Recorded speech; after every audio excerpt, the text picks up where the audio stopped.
தமிழ்நாடு இன்றைக்கி மிகப்பெரிய உரிமை போராட்டத்தை நடத்த வேண்டிய சூழ்நிலைக்கு தள்ளப்பட்டிருக்கு.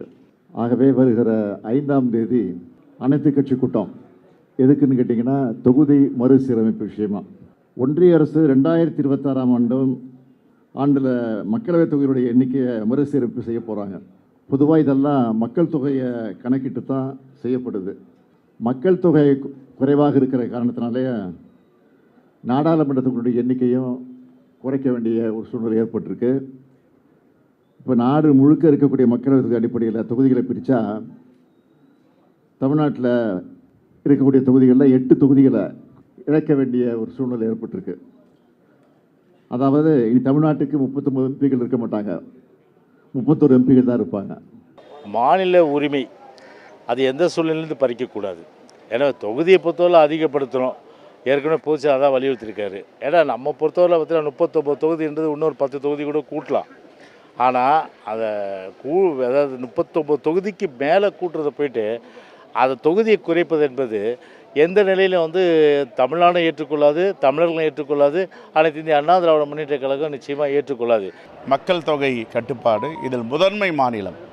இன்று இதை செய்ததற்காக ஒரு தண்டனையாக மக்கள் தொகை அடிப்படையில் மறுசீரமைப்பு அப்படி என்பதை 39 நாடாளுமன்ற தொகுதிகளை 8 குறைத்து 31 நாடாளுமன்றமாக ஆக்குவதற்கு ஒன்றிய அரசு துடித்து கொண்டிருக்கிறது. இது மக்கள் விரோத சட்டம், மக்களுக்கு எதிரானது, குறிப்பாக தென்னிந்திய மக்களுக்கு எதிரானது. இதை வன்மையாக கண்டிக்கிறோம். இதை அவர்கள் திரும்ப பெற வேண்டும். இன்றைக்கி ஒன்றிய அரசாங்கம் செய்யக்கூடிய தவறுகளை நாடாளுமன்றத்தில் அம்பலப்படுத்துவதில் தமிழ்நாட்டு நாடாளுமன்ற உறுப்பினர்கள் எல்லோரை காட்டிலும் முன்னணியில் இருக்கிறார்கள். ஆகவே குரலை ஒடுக்க வேண்டும் என்கிற முறையில் எண்ணிக்கையை குறைப்பதற்கான முயற்சியை ஒன்றிய அரசாங்கம் மேற்கொண்டிருப்பது மிக மிக வன்மையாக கண்டிக்கத்தக்க செயலாகும். மத்திய அரசு எங்கேயும் கூட தொகுதி மறுசீரமைப்புன்னு எங்கேயுமே சொல்லலை. மக்கள் தொகை மட்டுமே மறுசீரமைப்புக்கு பயன்படுத்துவோமா அப்படின்னு தெரியாது, பயன்படுத்த போவது கிடையாது. பிரதமர் அவர்களோ பாரதிய ஜனதா கட்சியோ என்டியோ அல்லது பாராளுமன்றத்தில் நம்முடைய பாராளுமன்ற விவகாரத்துறை அமைச்சரோ யாருமே தொகுதி மறுசீரமைப்பு பற்றி பேசலை. பிரதமர் மோடி அதிகாரப்பூர்வமாக சொல்லியிருக்கிறாங்க, தென் மாநிலங்களுக்கு இந்தியாவில் எந்த மாநிலங்களுக்கும் பாதிப்பு வராது.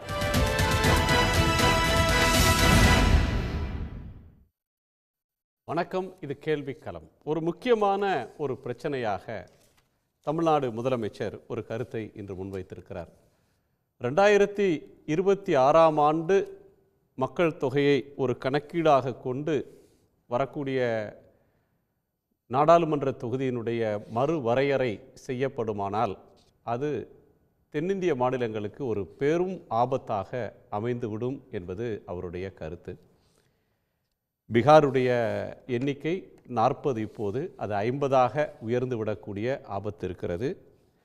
அதே போல் உத்தரப்பிரதேசத்தின் எண்ணிக்கை 80லிருந்து 91, தமிழ்நாட்டுடைய எம்பிக்கள் எண்ணிக்கை 39லிருந்து 31ஆக குறைந்து விடும் என்பது ஒரு உத்தேசமான ஒரு இந்தியாவுடைய வெளியிட்டிருக்கக்கூடிய ஒரு புள்ளி விவரம்.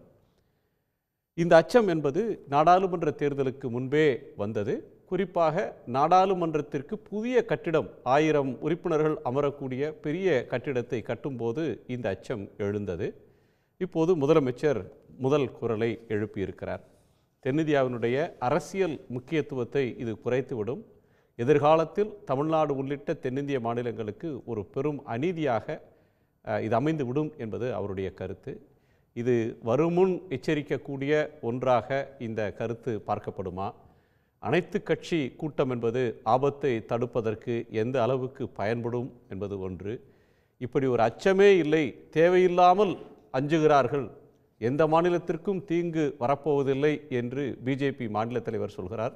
இதில் எது உண்மை என்ற பல கோணங்களை விவாதிக்கப் போகிறோம். நம்மோடு திராவிட முன்னேற்றக் கழகத்தைச் சேர்ந்த நாடாளுமன்ற உறுப்பினர் மூத்த வழக்கறிஞர் திரு வில்சன் அவர்கள், காங்கிரஸ் கட்சியினுடைய முன்னாள் எம்பி, முன்னாள் எம்எல்ஏ, மூத்த தலைவர் திரு பீட்டர் அல்ஃபோன்ஸ் அவர்கள், அஇஅதிமுகவினுடைய அதிகாரப்பூர்வ செய்தி தொடர்பாளர் திரு கோவை சத்யன் அவர்கள், மூத்த பத்திரிகையாளர் திரு ஆர் விஜயசங்கர் அவர்கள், இவர்களோடு வழக்கறிஞர் ராமசாமி ஐயப்பன் இணைய இருக்கிறார். அனைவருக்கும் வணக்கம்.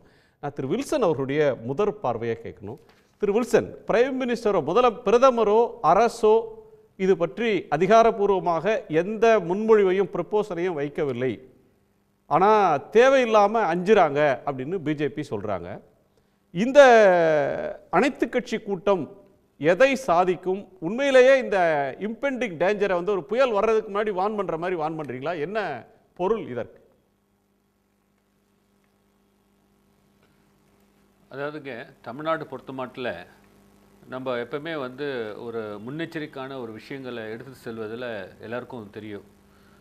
இந்தியாவிற்கே வழிகாட்டி தமிழ்நாடு தான் எல்லாரும் பேசப்படுகிற இந்த நேரத்தில் மாண்புமிகு முதலமைச்சர் வந்து இந்த இஷ்யூவை வந்து அவரை சுட்டி காட்டுவது எதை பொறுத்துன்னா, நீங்கள் ஆர்டிக்கல் 81 அண்ட் ஆர்டிக்கல் 82 நீங்கள் பார்க்கணும்.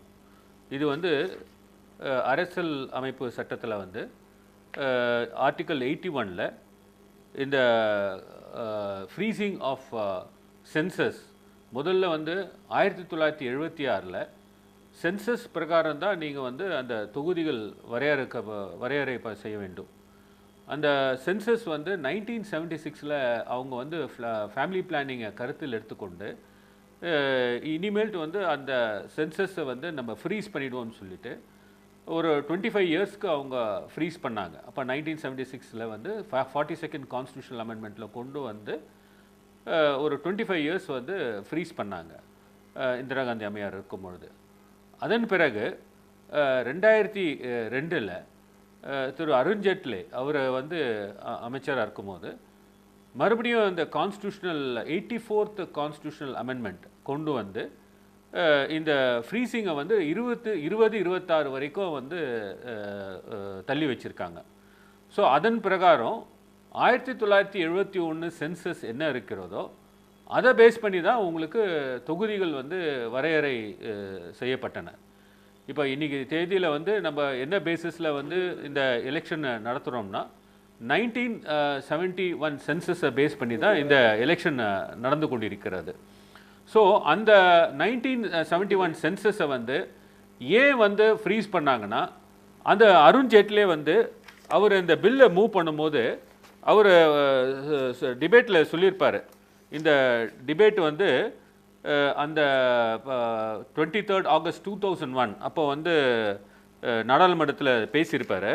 அவர் சொல்லும் பொழுதே அவர் வந்து 2 காரணங்கள் சொல்லுவார். ஒன்று வந்து இந்த ஸ்டாண்டிங் கமிட்டி இதை ரெக்கமெண்ட் பண்ணியிருக்காங்க, ஏன்னா நம்ம வந்து இன்னும் பாப்புலேஷன் ஸ்டெபிலைசேஷன் டார்கெட் அச்சீவ் பண்ணல அப்படின்னு ஒன்று சொல்லுவார். இன்னொன்று அவரே சொல்லுவார். ரெண்டாவது ரீசன் என்ன சொல்லுவார்னா, நான் படிக்கிறேன், ஆங்கிலத்தில் படிக்கிறேங்க. The second reason is that there are a number of states which have successfully implemented the family planning program. There are some states which have not been so successful in implementing the family planning program. If this freeze is not imposed, then the states which have successfully implemented the family planning program, actually then their representation at parliament would go down, and those states which have actually defaulted in the implementation of the family planning program would have an incentive because their representation would go up. Therefore, in order to remove such an anomalous situation, it has become necessary to freeze the number of seats on the basis of the 1971 census as they existed today till the year 2026, both as far as the center is concerned and as far as the states are concerned. So அவர் சொல்கிறது என்னன்னா, இந்த family planning வந்து சில states வந்து ஸ்க்ரூப்புலஸாக வந்து அதை செயல்படுத்தியிருக்காங்க. இப்போ நீங்கள் தமிழ்நாடு எடுத்துக்கோங்க, சதர்ன் ஸ்டேட்ஸ் எடுத்துங்க, ஆந்திர பிரதேஷ் எடுத்துங்க. இப்போ அன்டிவைடட் ஆந்திர பிரதேஷ், இப்போ தெலுங்கானா அண்ட் ஆந்திர பிரதேஷ் ஆகிடுது. அதே போல் கேரளா இருக்குது, கர்நாடகா இருக்குது. இவங்கெல்லாம் வந்து ஃபேமிலி பிளானிங்கை வந்து ஸ்க்ரூப்புலஸில் அவங்க செயல்படுத்தியிருக்காங்க. இது வந்து 1976ல் வந்து அந்த ஃப்ரீசிங் கொடுக்கும்போது இந்த ஃபேமிலி பிளானிங் ஒரு இஷ்யூவை வந்து எடுத்துட்டு தான் இந்த ஃப்ரீசிங்கை கொடுத்தாங்க. மறுபடியும் இந்த 2001 இந்த பில்லை இன்ட்ரடியூஸ் பண்ணி திரு அருண்ஜேட்லி அவர்கள் பேசும்பொழுது அவர் சொல்கிறாரு, இந்த மாதிரி ஃபேமிலி பிளானிங்கை வந்து சில ஸ்டேட்ஸ் செஞ்சதுனால அவங்களுக்கு பாப்புலேஷன் கம்மியாக இருக்குது, ஆனால் சில ஸ்டேட்ஸ் வந்து அதை செயல்படுத்துறதுனால பாப்புலேஷன் அதிகமாக போயிடுது, அதனால நான் மறுபடியும் ஒரு 2026 வரைக்கும் இதை ஃப்ரீஸ் பண்ணிடுறோம் அப்படின்னு சொல்லி இந்த அமெண்ட்மெண்ட் 84th கான்ஸ்டியூஷனல் அமெண்ட்மெண்ட் கொண்டு வந்தாங்க. அதன் பிரகாரம் தான் இந்த ஆர்டிக்கல் 81ல் ப்ரொவிசோவில் இதை வந்து 2026 போட்டிருக்காங்க. அதே போல ஆர்டிக்கல் 82லையும் 2026 கடந்த சில ஆண்டுகள் 2009 மக்களவை தேர்தலுக்கு முன்னாடி தொகுதி மறுவரையறை நடந்துச்சு. ஸ்ரீபெரும்புதூர் தொகுதி புதுசாக உருவானது. இந்த தொகுதியெல்லாம் காணாமல், புதுக்கோட்டையெல்லாம் காணாமல் போச்சு. சட்டமன்ற தொகுதிகள் புதுசாக உருவானது. அப்போ வந்து என்ன சொன்னாங்கன்னா 234 அப்படியே இருக்கும், 39 அப்படியே இருக்கும், பாப்புலேஷன் என்னவாக இருந்தாலும் அதில் கை வைக்க மாட்டோம், என்ன நம்பர்ஸ் இருக்கோ அந்த ஸ்டேட்டுக்குள்ளே கரெக்ஷன் பண்ணிக்கலாம், சட்டமன்ற உறுப்பினர் எண்ணிக்கையும் மாறாது, பாராளுமன்ற உறுப்பினர் எண்ணிக்கையும் மாறாதுன்னு சொன்னாங்க. இப்போ நமக்கு வந்து 2 பாதிப்புகளை இதுவரையிலையும் வந்து தென்னிந்திய முதலமைச்சர்கள், குறிப்பாக தமிழ்நாட்டுடைய முதலமைச்சர்களாக இருந்தவங்க, நிதியமைச்சர்களாக இருக்கக்கூடியவங்க சொல்லக்கூடிய கருத்து, 1971 மக்கள் தொகை அடிப்படையில் நிதி ஒதுக்கீடு அப்படின்ற பேசிஸை மாற்றக்கூடாது. 2 விஷயம், ஒன்று அரசியல் ரீதியாக எம்பிக்களுடைய எண்ணிக்கை குறைஞ்சு போயிடும், இன்னொன்று மாநிலத்துக்கு வரக்கூடிய நிதி மக்கள் தொகையை அடிப்படையாக வச்சா வெகுவாக பாதிக்கும் அப்படின்ற 2 அச்சத்தை சொல்கிறாங்க. இப்போ நம்ம முன்னாடி இருக்கக்கூடிய கேள்வி, இன்று நீங்கள் அனைத்து கட்சி கூட்டத்துக்கு தமிழ்நாடு முதலமைச்சர் அழைப்பு கொடுத்துருக்கிறார். 2026 வரையிலையும் ஃப்ரீஸ் பண்ணி வச்சுருக்காங்க, உள்ளது உள்ளபடி இருக்குன்னா 26 இதை மொத்தமாக ஆல்ட்ரு பண்ணிடுவாங்க. இது வரும்போது பெண்கள் ஒதுக்கீட்டு சட்டம் வரும்போதும் அந்த 26ஓட லிங்க் பண்ணாங்க. 33% பெண்களுக்கு இடஒதுக்கீடு எம்பி தரும்போது இந்த தொகுதி மறுவரையோடு சேர்ந்து நடக்கும்ன்றது மாதிரி சொல்லியிருந்தாங்க. இப்போ உங்களுடைய அச்சம், திடீரென்று இந்த பிரச்சனையை பார்லிமெண்ட்டில் இன்னும் டிஸ்கஷனுக்கு வரல, இன்னமும் ஸ்டேட்ஸோட கன்சல்ட் பண்ணல, எந்த மொடாலிட்டிஸில் பண்ண போகிறாங்கன்னு தெரியல. அப்படி இருக்கும்போது திடீரென்று இந்த அபாய சங்கிலியை இழுக்கிறீங்களே, எதனால்? அந்த நீங்கள் கான்ஸ்டியூஷனில் நான் சொன்ன மாதிரி இந்த ஆர்டிகல் 81ல் 2026 சொல்லிட்டாங்க. அதுக்குடைய ப்ராசஸ் ஆரம்பித்து போயிட்டு இருக்கு, நம்ம யாருக்குமே தெரியாது. அது அந்த சென்சஸ் வந்து விஷயங்கள் வந்து நடந்து கொண்டிருக்கின்றன. இது வந்து இது நீங்கள் கிட்டத்தட்ட வந்து கன்க்ளூஷனுக்கு வர்றதுக்கு வாய்ப்புகள் நிறையவே இருக்கிறது. இந்த சென்சஸ் போயிட்டு இருக்கு. அதனால் நீங்கள் இப்பொழுது வந்து எடுக்கலான்னா இந்த விஷயங்கள் நீங்கள் 2026 வந்த பிறகு இந்த பில்லெல்லாம் இன்ட்ரடியூஸ் பண்ணி இந்த அவங்க வந்து அமெண்ட்மெண்ட் பண்ண விடாமல் பண்ணிட்டாங்கன்னா நாளைக்கு வந்து 2026 வந்து நிச்சயமாக இது ஒரு கான்ஸ்டியூஷனில் அமெண்ட்மெண்ட் இல்லாமலே போயிடும். நாளைக்கு இந்த பேசிஸை வச்சு தான் நீங்கள் தொகுதி வரையறை செய்ய வேண்டிய ஒரு கட்டாயம் ஏற்படுத்தி விடும். அதனால தான் இப்போ இன்னைய தேதியில் வந்து அந்த விஷயங்கள் வந்து எங்களுடைய தலைவர் வந்து முன்னெடுத்து செல்கிறார். நீங்கள் செய்யலைன்னா நீங்கள் அந்த சென்சஸ் வந்து இதில் வந்து 2 அம்சங்களை சொல்கிறாங்க. ஒன்று, இப்போ மக்கள் தொகை வெகுவாக பெருகிடுச்சு, 70ல் இருந்த எண்ணிக்கை அப்படியே வச்சிருக்க தேவையில்லை. தமிழ்நாட்டுக்கு 39 எம்பிக்கு பதிலாக இன்னும் கூடுதலாக எம்பி இருக்கலாம், உத்தரப்பிரதேசத்துக்கு இப்போ இருக்கிற எண்ணிக்கையோட கூடுதலாக இருக்கலாம். அந்த ப்ரொபோர்ஷன் மாறாமல் அதிகப்படுத்தலாம், மக்களுக்கு சேவை செய்யக்கூடிய எண்ணம் ஒரு சர்வீஸ் இம்ப்ரூவ் ஆகுன்ற ஒரு ஆர்கியூமெண்ட் இருக்குது. எந்த மாநிலத்துக்கும் பாதிப்பு இல்லாமல் அப்படியே ப்ரொபோர்ஷனலாக இன்க்ரீஸ் பண்ணலான்ற ஒரு பாயிண்ட் இருக்குது. இன்னொன்று, மக்கள் தொகையை பேசிஸாக வச்சுக்கிட்டு பண்ணாங்கன்னா சில மாநிலங்களுக்கு அபரிமிதமாக கூடுதலாகவும் சில மாநிலங்களுக்கு மிக குறைவாகவும் போகிற ஆபத்து இருக்குது. இப்போ என்ன ப்ரொபோஸ் பண்ணுறாங்க, இப்போ என்ன டிஸ்கஷன் போயிட்டுருக்கு? இப்போ வந்து அவங்க சென்சஸ் பேசிஸில் எடுக்க ஆரம்பிச்சிட்டாங்க. ஸோ சென்சஸ் வந்து எடுத்ததுனால இது வந்து தள்ளப்படும், ஒரு கட்டாயத்துக்கு வந்து எல்லா மாநிலங்களும் வந்து தள்ளப்படுவார்கள். நீங்கள் இப்போவே வந்து இந்த இஷ்யூவை வந்து கையில் எடுத்து நம்ம ஒன்றிய அரசிடம் வந்து இது விளக்கத்தை கோரி எங்கள் தலைவர் வந்து எல்லா கட்சிகளும் ஒன்றிணைய வேண்டும். ஏன்னா தமிழ்நாடு பொறுத்த மாட்டில் ஒன்று பாப்புலேஷன் பேசிஸை எடுத்து பார்த்துட்டிங்கன்னா இன்றைக்கி தமிழ்நாட்டில் வந்து நம்ம இந்த ஃபேமிலி பிளானிங் வந்து கடைபிடித்ததுனால பாப்புலேஷன் குறைவாக ஏற்படும். இந்த பாப்புலேஷன் பேசிஸ் பார்த்திங்கன்னா நம்மளுடைய நம்பர் வந்து குறைக்கிறதுக்கு கூட வாய்ப்புகள் இருக்குது. நீங்கள் வந்து இருக்கிற கான்ஸ்டியூன்சிஸை வந்து இந்த பாப்புலேஷன் பேசிஸில் அட்ஜஸ்ட் பண்ணணுன்னு சொன்னீங்கன்னா உங்களுக்கு குறையும். நீங்கள் வந்து இல்லை பாப்புலேஷன் பேஸ் பண்ணி நீங்கள் கான்ஸ்டியூன்சிஸ் அதிகப்படுத்தணும்னு நீங்கள் சொன்னீங்கன்னா அப்போ வந்து ஒரு சில கான்ஸ்டியூன்சிஸ் தான் கிடைக்கும். ஆனால் நீங்கள் பார்த்தீங்கன்னா compare to the other states where வந்து பாப்புலேஷன் வந்து கண்ட்ரோல் பண்ணாமல் இருக்க மாநிலமான பீகார் சரி, அதே போல் மத்திய பிரதேசம் சரி, அதே போல் உத்தரப்பிரதேசம் சரி, இவர்களுக்கு வந்து பல மடங்கு வந்து ஜாஸ்தி ஆகிடும். இந்த பல மடங்கு ஜாஸ்தி ஆச்சுன்னா சீட்ஸ் என்ன ஆகும்னு பார்த்தீங்கன்னா, இப்போ நாளைக்கு பாராளுமன்றத்தில் இருக்கிற உறுப்பினர்கள் அவங்களுக்கு 80 சீட்ஸ் இருக்குதுன்னு வச்சிங்க. இப்போ இதனால் வந்து அவங்களுக்கு அடிஷ்னலாக ஒரு 40 ஒரு 50 சீட்ஸ் வருதுன்னு வச்சுங்க. அப்படின்னு பார்த்தீங்கன்னா அவங்களுக்கு வந்து ரெப்ரசன்டேட்டிவ் பேசிஸில் நிறைய வந்து பட்ஜெட்டில் ஒதுக்கீடு செய்ய வேண்டியது இருக்கும், கிராண்ட்ஸும் செய்ய வேண்டியது இருக்கும். இங்கே இருக்க நம்ம ஊரில் இருக்க டேக்ஸ் எல்லாம் நம்ம கலெக்ட் பண்ணிவிட்டு கடைசியில் பார்த்தீங்கன்னா அங்கே பாப்புலேஷன் பேசிஸில், நம்பர் ஆஃப் எம்பிஸ் பேசிஸில் உங்களுக்கு அங்கே வந்து கிராண்ட்ஸும் பட்ஜெட்டும் செலவு பண்ண வேண்டியது இருக்கும். அது மட்டும் இல்லாமல் உங்களுக்கு ராஜ்யசபா எல்லாம் பார்த்தீங்கன்னா அந்த ரெப்ரசன்டேட்டிவ்ஸும் உங்களுக்கு அதுக்கேற்ற மாதிரி மாறுவாங்க. இப்போ ஒரு எக்ஸாம்பிள் எடுத்துங்க, ஒரு எம்பியும் வந்து ஒரு 5 crores அவங்களுடைய கான்ஸ்டியூன்சிஸில் செலவு பண்ணலான்னு இருக்கிறது. இப்போ அந்த 5 crores வந்து இன்றைக்கி 80 எம்பி கொண்ட அந்த யூபி நாளைக்கு ஒரு இந்த மாதிரி பாப்புலேஷன் பேசிஸில் அவங்களுக்கு ஒரு இன்னொரு 50 ஜாக்பாட் மாதிரி அடிக்குதுன்னு வச்சிங்க. அப்போ அவங்களுடைய அமௌண்ட் எல்லாம் பாருங்கள் எங்கே போய் பார்க் பண்ணுறாங்க. அந்த ஒரு ஸ்டேட்டில் எங்கே வந்து இந்த ஃபேமிலி பிளானிங்கை வந்து முறைப்படி நீங்க சொல்றது வந்து நிதி ஒதுக்கீடு எம்பி தொகுதின்றதெல்லாம் ரொம்ப சின்ன காசு சார்.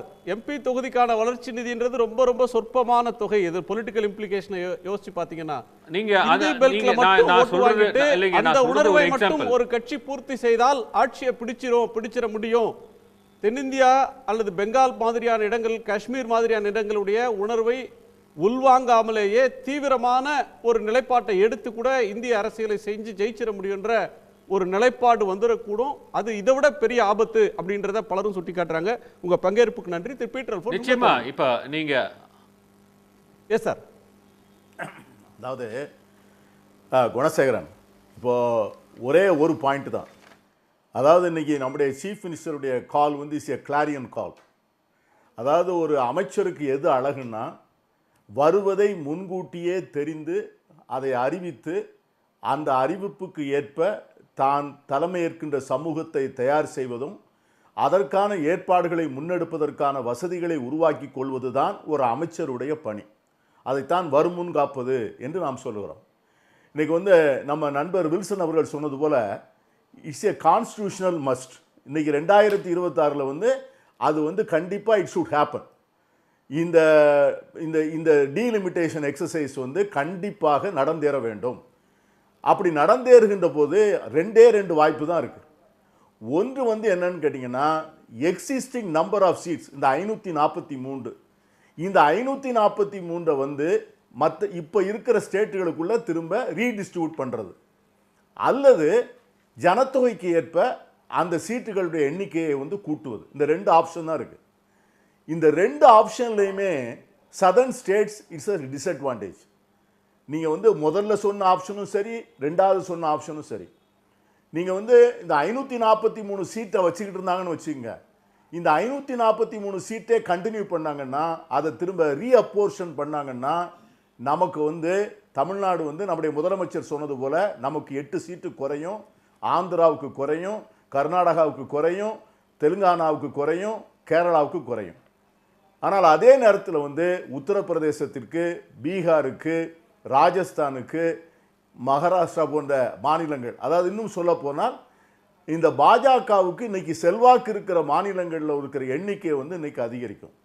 நம்ம ஒன்று வந்து இதை வந்து எதை அவர்கள் பின்பற்றுவார்கள் அப்படின்னு நீங்கள் சொன்னீங்கன்னா, நிச்சயமாக பாஜகவை பொறுத்தவரை, மோடி டிஸ்பென்சேஷனை பொறுத்தவரைக்கு அவங்களுக்கு எது பொலிட்டிக்கலி அட்வான்டேஜஸோ அதைத்தான் பண்ணுவாங்க. இது வந்து அவர் நண்பர் வில்சன் அருமையாக சொன்னார்.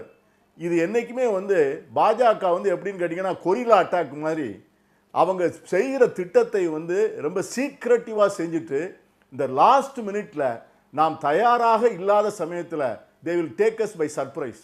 எப்படி தான் வந்து காஷ்மீரை வந்து ஒன் ஃபைன் மார்னிங் வந்து அவங்க வந்து அந்த ஸ்டேட்டை வந்து என்ன பண்ணிட்டாங்க, பிரசிடென்ட் ரூல் நடக்கும்போது, அசம்பிளி நடக்கும்போது இல்லை, கான்ஸ்டிடியூஷனல் மஸ்ட் என்ன, ஒரு அசம்பிளி தான் அதற்கான அப்ரூவல் கொடுக்க முடியும். ஆனால் they interpreted the constitution that வந்து இந்த ஆப்சன்ஸ் ஆஃப் அசம்பிளி கவர்னருக்கே அந்த பவர் இருக்குன்னு சொல்லிட்டு பண்ணி முடிச்சிட்டாங்க. இது வரைக்கும் சுப்ரீம் கோர்ட்டில் கேஸ் இருக்குது, அது எதுவுமே நடக்கலை. அதே போல் ஒன் நேஷன் ஒன் எலெக்ஷன் சொல்லிக்கிட்டே இருந்தாங்க. All of a sudden they appointed a committee filed a report, அந்த ரிப்போர்ட் வந்து டேபிள்டு, ஆக்ட் வந்து enacted, introduced in the parliament. So இதை மாதிரி வந்து அவங்க மற்றவங்களுக்கு வந்து இதை விவாதிப்பதற்கோ இதை பற்றி கருத்துரையாடல் நடத்துவதற்கோ ஸ்டேக் ஹோல்டர்ஸ்ட்டை பேசுவதற்கோ அவங்க என்றைக்கும் தயாராக இல்லை. ஆகவே தான் முதலமைச்சர் வந்து இதை ரொம்ப தெளிவாக உணர்ந்திருக்கிறார். இப்போ இந்த ஆபத்திற்கு பாருங்க, இது பெரிய ஆபத்து. இதை வந்து நம்ம சரியாக வந்து தமிழ்நாடும் தமிழ்நாட்டை போல பாதிக்கப்படக்கூடிய மாநிலங்கள் ஒன்று சேர்ந்து எதிர்க்கவில்லை என்று சொன்னால் இட் இஸ் எ பெர்மனன்ட் கர்ஸ். நிரந்தரமான சாபம். இது வந்து நீங்க மாற்றவே முடியாது. மாற்றுவதற்கு வேற வழியே நமக்கு கிடையாது. நாம் இன்னும் அடுத்த 100 ஆண்டுகள் 200 ஆண்டுகள் இன்னும் பிரிட்டிஷ் ஏகாதிபத்தியத்துக்கு இந்தியா அடிமையாக இருந்தது போல இந்த தென் மாநிலங்கள் வட மாநிலங்களுக்கு முழுமையாக அடிமை சேவகம் பண்ணுவதை தவிர நமக்கு வழி இல்லை. அதனால தான் இது மிக மிக முக்கியமான விஷயம். அதீதமா பயப்படுறீங்களா? என்ன சொல்றாருன்னா ஒண்ணுமே இல்லாத பயத்தை அப்படிலாம் ஒண்ணுமே இல்ல, எந்த மாநிலத்துக்கும் பாதிப்பே வராது, ஆனா தேவையில்லாத அச்சத்தை கிளப்புறாங்கன்னு திரு அண்ணாமலை சொல்றாரு. அதுதான் நான் சொல்றேன். அவர் எப்படி சொல்ல முடியும்? அவரே சொல்றாரு நிச்சயமாக நடக்கும். அண்ணாமலை இன்டர்வியூ பாருங்க. அண்ணாமலை இன்டர்வியூல நிச்சயமா டீலிமிட்டேஷன் நடக்கும், ஆனால் யாருக்கும் பாதிப்பு இல்லாத ஒரு மாதிரி ஒரு சிச்சுவேஷனை பிரதமர் உண்டாக்குவார். அதுதான் அவருடைய ஸ்டாண்ட் பாயிண்ட். பார்லிமெண்ட்ல 2023 அக்டோபர்ல 33% இடங்கள் எம்பி எம்எல்ஏக்கள் பெண்களுக்கு அப்படின்னு அரசியல் சட்ட திருத்தம் கொண்டு வந்து நிறைவேற்றியதிலேயே அது 2029 தேர்தலுக்கு முன்னாடி நடக்க வாய்ப்பில்லை, 2029 தேர்தலுக்கு நடக்கும். இந்த அடுத்து நடக்கக்கூடிய சென்சஸின் அடிப்படையில் டீலிமிட்டேஷன் மக்கள் தொகையை கணக்கெடுத்து தொகுதிகளை மறுவரையறை செய்துவிட்டு அதற்கு பிறகு தருவோம்னு சட்டம் இயற்றி வச்சிட்டாங்க. அப்படி இருக்கும்போது ஆபத்தே இல்லைன்னு எந்த பேசிஸ்ல சார் சொல்றாங்க? அதைத்தான் நான் சொல்றேன். இப்போ நீங்க நண்பர் ஒரு சீனியர் அட்வொகேட் வில்சன் இருக்காரு. இப்போ அந்த கான்ஸ்டிடியூஷன் அமெண்ட்மென்ட் எஃபெக்ட் முடிஞ்சு போச்சு. இப்போ 26க்கு பிறகு இட் இஸ் ஓப்பன். அது நடந்துதான் ஆகணும். அதாவது அந்த கான்ஸ்டிடியூஷன் அமெண்ட்மெண்ட் கொடுத்த 25 ஆண்டுகள் முடிந்து போய்விட்டது. 26ல நடக்கணும். They are silently preparing the plate. எதாவது சொல்லுவான், what is probable is always possible, what is possible will always happen. அதுதான் பாலிடிக்ஸில் எதிர்நோக்க வேண்டியது. எது நடக்க சாத்தியமுண்டோ அது நடக்கக்கூடும், எது நடக்கக்கூடுமோ அது நிச்சயமாக நடக்கும். ஆகவே முதலமைச்சர் இன்னைக்கு என்ன சொல்றாருன்னா, ஒரு பெரிய இது ஆல் ஆஃப் எ சடன் நீங்க வச்சீங்களேன். ஏன்னா நம்ம we will be moving towards the end of our assembly tenure. நமக்கு இந்த அடுத்த வருஷம் நமக்கு போகும்போது நம்முடைய திராவிட முன்னேற்ற கழக அரசு இன்னைக்கு இருக்கிற அரசு will be towards the end of their term. அப்போ அவங்களுக்கு ஒண்ணுமே பண்ண முடியாது. they will be என்ன சொல்லுவாங்க, you are a lambda government, election முடிச்சுட்டு வாங்கன்னு சொல்லுவாங்க. நம்ம எலெக்ஷன் முடிச்சுட்டு வர்றதுக்குள்ள parliament will be totally not in our favor. So this is the most opportune time. இப்போதான் இதை எடுக்கணும். இன்னைக்கு கருத்தொற்றுமை உண்டாக்குவதற்கான முயற்சிகளை இதை மேற்கொண்டிருக்கிறாரு. ரெண்டாவது நான் கேட்குறேன், இன்னைக்கு ஒரு முதலமைச்சர் இன்னைக்கு ஒரு popularly elected well established without any அவருக்கு த்ரெட் இல்லாமல் பவர் ஆஃப் சேட்டில் இருக்கிற முதலமைச்சர் இன்னைக்கு சொல்றாரு, பிரதமர் சொல்லட்டுமே இதை பற்றி கவலையப்படாதீங்க, நான் இன்னும் 25 வருஷத்துக்கு இதை ஃப்ரோசன் பண்ணிடுறேன். இந்த மேட்டர் எண்ட்ஸ் தேர்.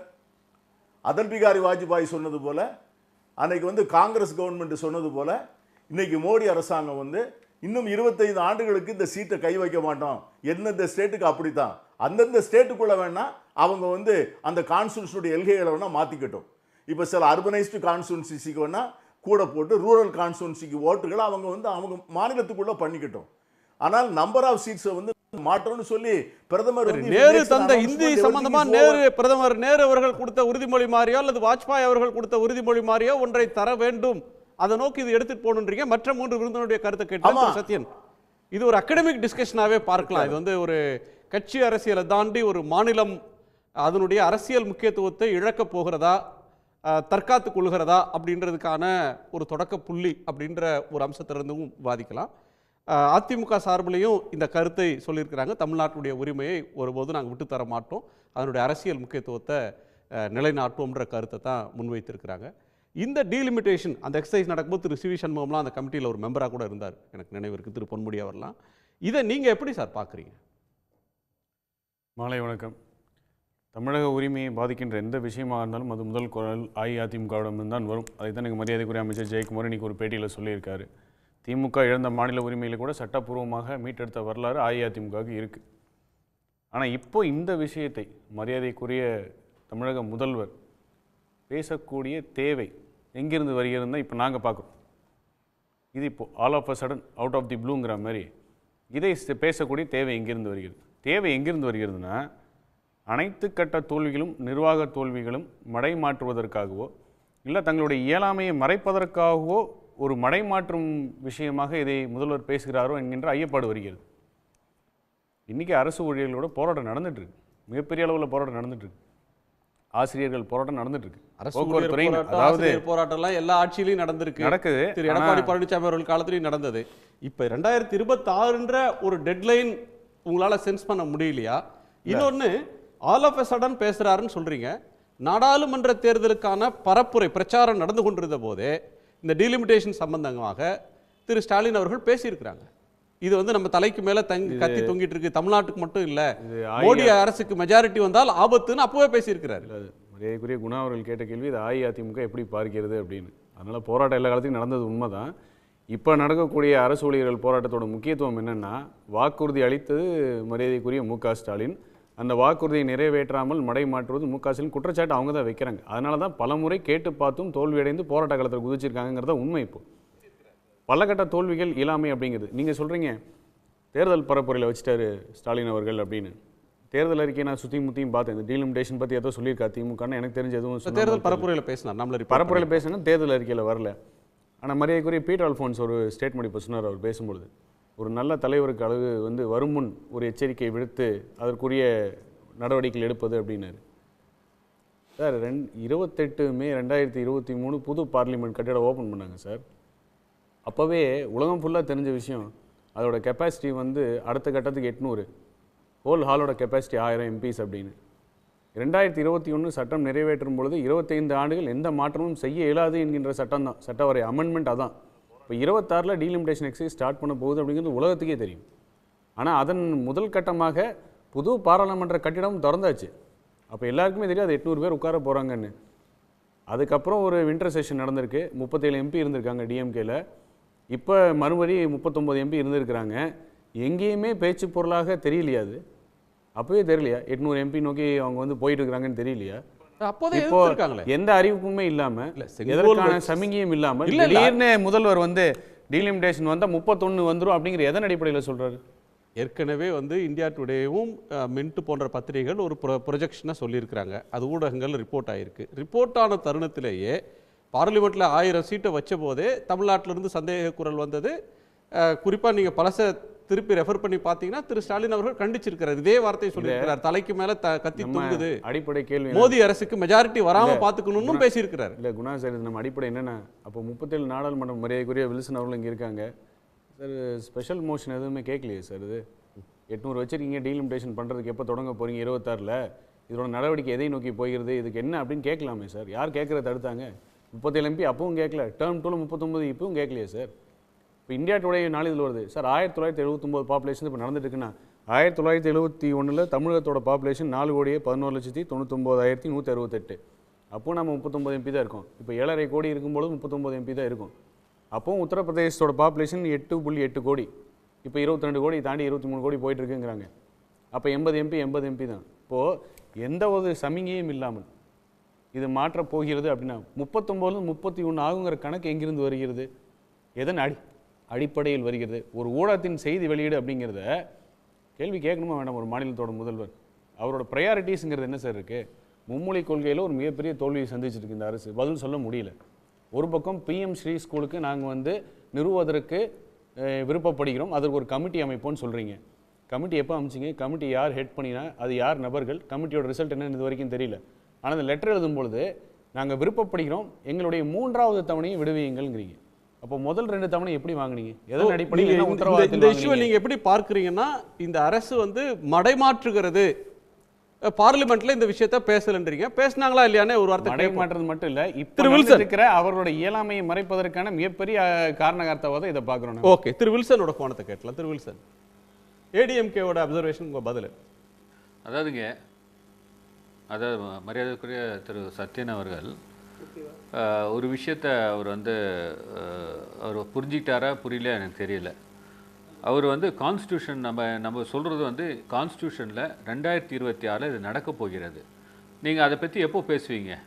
10 வருஷத்துக்கு முன்னாடி பேசுவீங்களா? 8 வருஷத்துக்கு முன்னாடி பேசுவீங்களா? 7 வருஷத்துக்கு முன்னாடி பேசுவீங்களா? பேச வேண்டிய காலத்தில் தானே பேசுவோம். இப்போ சென்சஸ் ஆரம்பித்து சென்சஸ் போயிட்டுருக்கு. இது ஒரு ப்ராப்ளம் இருக்கிறது. இப்போ இதனால் நமக்கு என்ன ப்ராப்ளம் வரப்போகிறது? நீங்கள் சொன்னீங்க, கரெக்டாக சொன்னீங்க. நீங்கள் அதாவது வட மாநிலங்களில் வைத்து இவங்க ஆட்சி அமைப்பாங்க.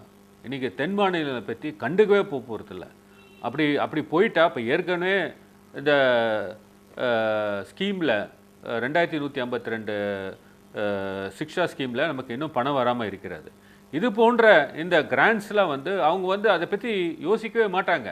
ஆகவே இந்த இஷ்யூ வந்து இப்போ ஏன் கையில் எடுத்தாங்கன்னா, மாண்புமிகு முதலமைச்சர் 2026 நெருக்கமாக இருக்கிறது, இந்த சென்சஸும் ஆரம்பித்து போய்கொண்டே இருக்கிறது.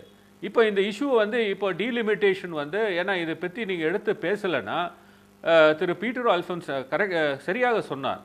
நான் அப்போ தாங்க பார்லிமெண்ட்டில் என்டர் பண்ணுறேங்க. திடீர்னு காலையில் பார்த்தீங்கன்னா ஆர்டிகல் 370 அமெண்ட்மெண்ட் கான்ஸ்டியூஷன் பில் எடுத்துன்னு வந்து கொடுக்குறாங்க.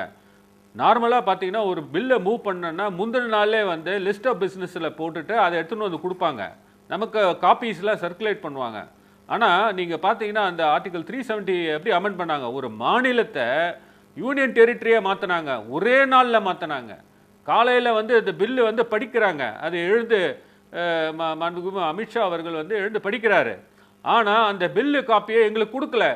நாங்கள் வந்து அந்த சேர்மன் கிட்ட அவர்கிட்ட நாங்கள் சொல்கிறோம், நீங்கள் அந்த பில் காப்பியை எங்களுக்கு கொடுக்கலைங்க, அவர் என்ன படிக்கிறாருன்னு எங்களுக்கு தெரியல, அவர் என்ன சொல்கிறாரு, இப்போ கொடுப்பாங்க உங்களுக்கு காப்பி அப்படின்னு சொல்லிட்டு அடுத்த 2 ஹவரில் நீங்கள் அதை பற்றி இந்த பில்லை பற்றி விவாதம் செய்ய வேண்டும்னு சொல்லி அன்றைக்கே ஒரு மாநிலமாக இருந்த ஜம்மு அண்ட் காஷ்மீரை யூனியன் டெரிட்டரியாக மாற்றிட்டாங்க. என்ன செய்ய முடிந்தது, கண் முன்னாடியே நடக்கிறது. ஆகவே நீங்கள் வந்து இது வந்து சரியான நேரத்தில் தான் இது எடுத்து பேச வேண்டும். இந்த வரையறைன்றது சென்சஸை எடுத்து அவங்க அதை டீல் பண்ணிட்டே போயிட்டு சரி, சரியான நேரத்தில் தான் 2026 நடக்க போகுது, அது சட்டம் அப்படி சொல்லுது. அதுக்கான ஆயத்த பணிகள் தொடங்குற நேரத்தில் இதை நாம பேச வேண்டிய தேவை இருக்கு. கான்ஸ்டிடியூஷன்ல சொல்லுதுங்க, கான்ஸ்டிடியூஷன் நமக்கு வந்து யாருடைய அஷூரன்ஸும் தேவையில்லைங்க, கான்ஸ்டிடியூஷன்ல சொல்லுது, ஆட்டோமேட்டிக்கா நடந்து போயிட்டே இருக்கும். நீங்க வந்து நாளைக்கு யாராவது கேஸ் போட்டாருன்னா ஆட்டோமேட்டிக்கா இது பிரகாரம் தான் நீங்க நடத்தி ஆகணும். ஓகே, திரு சத்யன், திமுக ஆட்சியின் மீது அதிமுகவுக்கு எதிர்க்கட்சியாக விமர்சனங்களை வைப்பதற்கு 1000 உரிமைகள் இருக்கு. அந்த உரிமையை யாரும் எதிர்க்கட்சியினுடைய ஜனநாயக உரிமை யாரும் குறை சொல்ல முடியாது. இதை வந்து நீங்க வந்து ஒரு மாநிலத்தினுடைய பரந்துபட்ட ஒரு உரிமை அது நம்ம விட்டு போயிடுமோ அப்படின்ற நமக்கு முன்னாடி ஒரு இம்பெண்டிங் டேஞ்சர் அப்படின்னு பார்க்குறீங்களா? இந்த டீலிமிட்டேஷன் நடக்காதுன்னு நினைக்கிறீங்களா? இவங்க அச்சப்படுறது மாதிரி நம்பர்ஸ் ஸ்கியூடாக போயிடும், வடக்கு அதிகமாகவும் தெற்க குறைஞ்சிரும் அப்படின்ற அந்த பயத்தில் எந்த பேசிஸுமே இல்லைன்னு நினைக்கிறீங்களா? சார், நான் மீண்டும் சொல்லக்கூடிய விஷயம் ஒன்று தான். டீலிமிட்டேஷன் நடக்க போகுதுங்கிறது உலக அறிஞ்ச விஷயம். 26 அது ஆரம்பிக்க போகுது, பேஸ் ஆன் சென்சஸ் அப்படிங்கிற நடந்த விஷயம். அது உதாரணம் சொன்னால் நாடாளுமன்றத்தில் 800 இருக்கைகளுங்கும் போதே அது வெளிப்படையாக தெரிஞ்ச விஷயம் தான். நம்மளுடைய அடிப்படை கேள்வி, எப்பெல்லாம் திமுக வந்து மாநில உரிமைகள் அப்படின்னு பேசுகிறாங்களோ அவர்களுடைய சொல்லும் செயலும் ஒத்து போகின்றனவா, அவர்கள் சொல்லதான் அவங்களால சாதிக்க முடிஞ்சுதா அப்படின்னு வரலாறு திரும்பி பார்த்தோம்னா இல்லை அப்படிங்கிறது தான். எத்தனை வேணால் சொல்லலாம், கச்சத்தீவுலேருந்து ஆரம்பித்து முல்லை பெரியார்லேருந்து ஆரம்பித்து ஹைட்ரோ கார்பன் மீத்தேன் ஆரம்பித்து எவ்வளவோ வரலாறு விஷயங்கள் சொல்லலாம். இப்போ இந்த டீலிமிட்டேஷன் நீங்கள் பேசுவது மாநில உரிமை சார்ந்த விஷயமாக இருந்தாலும் அதை செய்யக்கூடிய இடத்தில் இருக்கக்கூடிய திராவிட முன்னேற்ற கழகம் என்ன செய்ததுன்னு ஒன்று கேட்கணும், என்ன செய்ய போகிறதுன்னு ஒன்று கேட்கணும். என்ன செய்ததுக்கு தான் முதல் கேள்வியாக வச்சேன். நீங்கள் 37 நாடாளுமன்ற உறுப்பினரிங்க, இப்போ 39 இருக்கீங்க. மரியாதைக்குரிய வில்சன் அவர் என்கிட்ட சொன்னார், நம்ம பேச வேண்டிய நேரத்தில் தான் பேசணுன்னாரு. அதே தான் நானும் கேட்குறேன். ஒரு நாடாளுமன்ற உறுப்பினர் இல்லை ராஜ்யசபா உறுப்பினர் அவர்களுடைய அதிகாரம் ஸ்பெஷல் மென்ஷன் அப்படின்னு சொல்லி நம்ம நாடாளுமன்றத்தில் கேட்கலாம். இஷ்யூ ஆஃப் பப்ளிக் இம்பார்ட்டன்ஸ்னு அதுக்கு ஒரு ரூல் இருக்குது. அதை நீங்கள் நோட்டீஸ் கொடுத்தீங்கன்னா 7 நிமிடம் உங்களுக்கு பேச அனுமதி இருக்குது. எத்தனை முறை பேசினீர்கள்னு கேட்கணும். 800 பேர் சொல்ல இடத்துல போய் உட்காந்தாச்சு. சரி, நீங்கள் போன டேர்மில் பேசல, இப்போ 24 பதவியேற்று முடிச்சு ஒரு செஷனும் முடிச்சிட்டீங்க, அது வரைக்கும் உங்களுக்கு தெரியலையா? இப்போ இதுக்கான தேவை எங்கிருந்து எழுந்தது, இந்த 31ங்கிற நம்பர் எங்கிருந்து வந்தது, அதனுடைய வெளிப்படைத்தன்மை என்ன, எதன் அடிப்படையில் அது வருகிறது? மத்திய அரசு அதை பற்றி எதுவுமே சொல்லலையே. இப்போ திடீரென்று முதல்வர் இந்த மாதிரி போராட்டம் நடந்துட்டு இருக்கு, நிர்வாக தோல்வின்னு ஒரு பேச்சு பொருளாக மாறிக்கிட்டு இருக்கும் பொழுது, மக்களுடைய எதிர்பார்ப்பு அவருடைய அன்றாட பிரச்சனையில் இருக்கும் பொழுது இல்லாத ஒரு விஷயத்தை பேசி ஒரு மடைமாற்றும் விஷயமாக பார்க்கப்படுகிறதுனா அது உண்மை அதானே? பீட்டர் குறுக்கிட விரும்புகிறாங்க. திரு பீட்டர், கான்ஸ்டிடியூஷன்ல சொல்லுது, அதாவது நம்ம வந்து இப்போ நம்ம சத்யனுக்கு வந்து நான் என்ன சொல்வேன்னா, இந்த டீலிமிட்டேஷன் வந்து 3 மெத்தடில் பண்ணுறாங்க பிரதர். அவருக்கு சொல்கிறேன், நான் வந்து அவருக்கு தெரியும். நான் வந்து ஜெஃபர்சன் மெத்தட்னு ஒன்று, ஹாமில்டன் அண்ட் வின்டன் மெத்தட்னு ஒன்று, வெப்ஸ்டர் மெத்தட்னு ஒன்று. லாஸ்ட் டைம் நம்ம வந்து இந்த வெப்ஸ்டர் மெத்தடில் தான் பண்ணியிருக்கிறோம். இந்த வெப்ஸ்டர் மெத்தடில் பண்ணுகின்ற போது ஏற்கனவே இருக்கிற கான்ஸ்டுவன்சியை தான் வந்து நம்ம வந்து அட்ஜஸ்ட் பண்ணி கொடுக்க முடியும். அதில் பாப்புலேஷன் ஃபார்முலாவை எடுத்துக்கிட்டிங்கன்னா இன்னைக்கு அந்த என்டிடிவி போட்டிருக்குது, நிறையா வந்து இண்டிபெண்டன்ட் மீடியா போட்டிருக்காங்க. அந்த கணக்கு போட்டிருக்கிறதுல வந்து ஒரு சீட்டு 2 சீட்டு முன்ன பின்ன வருதே ஒழிய ஓவராலாக வந்து வந்திருக்கிற கான்செப்ட் என்னன்னா நார்தர்ன் ஸ்டேட்ஸுக்கு வந்து மிகப்பெரிய அட்வான்டேஜ், சதர்ன் ஸ்டேட்ஸுக்கு வந்து மிகப்பெரிய டிஸ்அட்வான்டேஜ். இதுக்கு வந்து நீங்கள் என்ன ஆதாரம்னு கேட்டிங்கன்னா அதை சொல்ல முடியாது. இந்த வெப்ஸ்டர் மெத்தட் தான் இன்னைக்கு நாம் பின்பற்ற மெத்தட் இந்த டீலிமிட்டேஷனில். இதுக்கு முன்னால் 2 மெத்தட் ஹாமில்டன் மெத்தட்லாம் அவுடேட்டட் ஆகிப்போச்சு. இந்த வெப்ஸ்டர் மெத்தட் படி இன்னைக்கு கணக்கு போட்டு பார்த்தா தமிழ்நாட்டுக்கு வந்து 8 சீட்டு குறையுது. இதுதான் என்டிடிவியினுடைய கணக்கு. இது வந்து வேற சில ஒரு ரிலையபிள் மீடியாவும் போட்டிருக்கிறாங்க.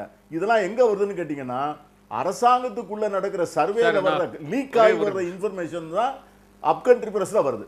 சொல்றேன், அதான் உங்களுக்கு சொல்லித்தரேன், ஒரு நிமிஷம், அவ்வளோதான். நீ என்ன ஆதாரம்னு கேட்டதுக்காக வேண்டி சொன்னேன். ஓகே திரு வில்சன் சார், நான் பேசலாமா சுருக்கமா சார்? அவர் சத்யன் வந்து கேட்டார் திராவிட முன்னேற்ற கழகம் எங்கே பேசுனாங்கன்ட்டு. நான் சொல்கிறேங்க, 20th செப்டம்பர் 2023 நீங்கள் எடுத்து பார்த்தீங்கன்னா இந்த இஷ்யூவை வந்து ரைஸ் பண்ணியிருக்காங்க.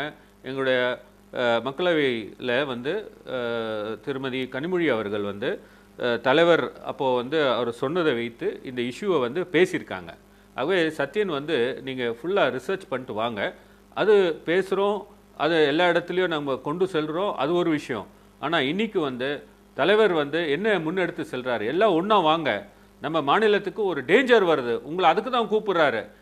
நீங்கள் வந்ததுனால எங்களுக்கு ஒன்றும் நாங்கள் பண்ணாமல் இருக்க போகிறதில்ல, நாங்கள் பண்ணிட்டு தான் இருக்கோம். இந்த இஷ்யூவை வந்து நாங்கள் 2023 நாங்கள் இதை பற்றி பேசியிருக்கோம். இந்த இஷ்யூ வந்து கிருபாகரன் ஏற்கனவே ஒரு ஜட்ஜ்மெண்ட்டில் சுட்டி காட்டி இருக்காரு. ஓகே, டிஎம்கே தனியா ஃபைட் பண்றது எல்லாரும் கூப்பிடுறோம். நம்ம இந்த மாநிலங்களுக்கு பிரச்சனை இருக்கு, அதனுடைய அனைத்து கட்சிகளும் ஒருங்கிணைந்து ஒரு குரலை எழுப்புறதுன்றது ஒண்ணு இல்ல. ஒரு மரியாதைக்குரிய வில்சன் அவர்களுக்கு ஒரு விஷயம் சொல்றேன். அவருடைய நாடாளுமன்ற உறுப்பினர் அவர்கள் கனிமொழி அவர்களை குறித்து ஒரு விஷயம் ரைஸ் பண்ணாங்க அப்படின்னு அதே இடத்துல ஒரு ரிப்ளையும் கொடுக்கப்பட்டது. எனக்கு தெரிஞ்சு கிரண் ரிஜிஜு அதுக்கு ரிப்ளை கொடுத்தாருன்னு நினைக்கிறேன். என்ன ரிப்ளை கொடுக்கப்பட்டது, அது ஏற்புடையதாக இருந்ததா அப்படின்னா, அது ஏற்புடையதாக இல்லைன்னா அதன் தொடர்ச்சியாக திமுகவிடமிருந்து என்ன நடவடிக்கை வந்ததுங்கிறது வில்சன் அவர்கள் சொல்ல முடியுமா? சரி, திமுகவோட பிரச்சனை மட்டும்தானா? இது திமுகவோட பிரச்சனை மட்டும்தானா? இல்ல, திமுக நான் அதான் முதல் ஸ்டேட்மெண்ட் ஓப்பனிங் ஸ்டேட்மெண்ட்ல சொல்றேன். மாநிலத்தின் உரிமைக்கு என்ன விஷயம் பாதிக்கக்கூடிய எந்த விஷயம் வந்தாலும் முதல் குரல் அது. சார், இது நம்ம பிரச்சனை இல்ல சார், இதோட ஓப்பனிங் ஸ்டேட்மெண்ட் சொல்லிடுறேன் சார். தமிழ்நாட்டு பிரச்சனை பார்க்கணும், மாநில பிரச்சனை. இன்னும் 2 விருந்தினர்கள் பேசணும் சார். சார், ஒரே வரலாறு சார். மாநில உரிமை நீங்க இழந்ததை மீட்டு கொடுத்தது அதிமுக, அந்த வரலாறையும் பேசுவோம் சார். திரு விஜயசங்கர், முதல்ல நான் வந்து எந்த இது இழக்கல சார். நம்ம ப்ரெஸ் கான்ஃபரன்ஸ் போட்டிங்களா, அவர் வந்து மறுபடியும் வழக்கம் போல் ஒரு பொய்யை வந்து மிகவும் தைரியமாக சொல்லிட்டு போயிட்டார். ஒரு செய்தி வந்து அக்டோபர் 6ஆம் தேதி 2023 தெலுங்கானா தேர்தல் நடக்கும்போது பிரதமர் மோடி தான் அந்த பிரச்சனையை வந்து கொண்டு வர்றார். முதல்ல அங்கே என்ன சொல்கிறாருன்னா, நிசாமாபாத்தில் நடக்கிற மீட்டிங்கில் வந்து the country is now talking about the next delimitation அவர் தான் சொல்கிறார். சொல்லும்போது அது எங்கெல்லாம் பாப்புலேஷன் லெஸ்ஸாக இருக்கோ அங்கெல்லாம் வந்து Lok Sabha seats will come down. இது பிரதமரோட ஸ்டேட்மெண்ட் தெலுங்கானாவில். அந்த ரைஸ் வேர் த பாப்புலேஷன் அது அதிகமாகுங்கிறாங்க. Southern states have achieved remarkable progress சொல்லிட்டு, but they stand to lose 100 seats அப்படிங்கிற. அதுக்கு வந்து மறுபடியும் காங்கிரஸ் தான் ப்ளேம் பண்ணுறாருன்னா, மக்கள் தொகைக்கு ஏற்பதான் உரிமைகளும் வரும்னு சொல்லி காங்கிரஸ் சொல்கிறாங்க. காங்கிரஸ் அப்படி சொன்னதான் எனக்கு தெரியல. அப்படி வந்து அதாவது இப்போ வழக்கம் போல் நேருவை சொல்ல நல்ல வேலை, நேரு வந்து இப்போ இல்லாத வந்து நமக்கு புரியுது. ஆனால் இப்படி ஒன்று சொன்னது இது பிரச்சனையை கிளப்பினார். அப்போ அண்ணாமலை சொன்ன தப்பு. இந்த பிரச்சனையை வந்து யாருமே பேசாமல் திடீர்னு அவர் தான் தூக்கி போடார் இந்த இடத்துல. அது காங்கிரஸ் பிளேம் போட்டால் வழக்கம் போல். இன்னொரு முக்கியமான விஷயம் நான் சொல்லுதுன்னா, கோவை சத்யன் சொன்ன மாதிரி அது மாதிரி இப்போது திமுக வந்து குரல் எழுப்பில் மாநில உரிமைங்கிறதெல்லாம் வந்து இப்போது எத்தனை முறை அதிமுக வந்து குரல் எழுப்பிருக்குங்கிறது ஒரு கேள்வி. இது வந்து ஒரு கட்சி பிரச்சனையாக பார்க்கக்கூடாது. முதல்வர் வந்து ஒரு ஆல் இண்டியா ஒரு அனைத்து கட்சி கூட்டம் போடுறதே வந்து வரவேற்புக்குரிய விஷயம் தான். அது அதிமுக சேர்ந்து என்ன ஜெயக்குமார் ஸ்டேட்மெண்ட்டும் அப்படி தான் இருக்குது. அது இல்லை. ஆனால் ஒரு முக்கியமான விஷயம் என்ன, 2 விஷயம் இருக்குது சார். ஒன்று, அங்கீகரிக்கப்பட்ட கட்சிகள் கூப்பிடுறது ஒன்று, பதிவு பெற்ற எல்லா கட்சிகளையும் கூப்பிட்டுருக்காங்க இந்த முறை.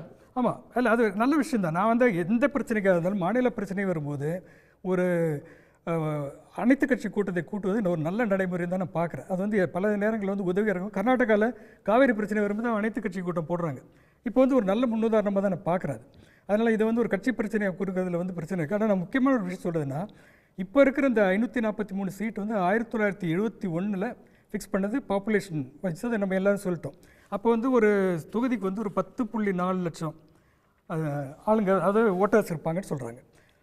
இது வந்து அப்போ அதை ஏன் ஃப்ரீஸ் பண்ணுறாங்கன்னா, முன்னாடி எல்லோரும் பேசுகிற மாதிரி வந்து மக்கள் தொகை கட்டுப்பாடு வந்து கட்டுப்படுத்தப்பட வேண்டும்.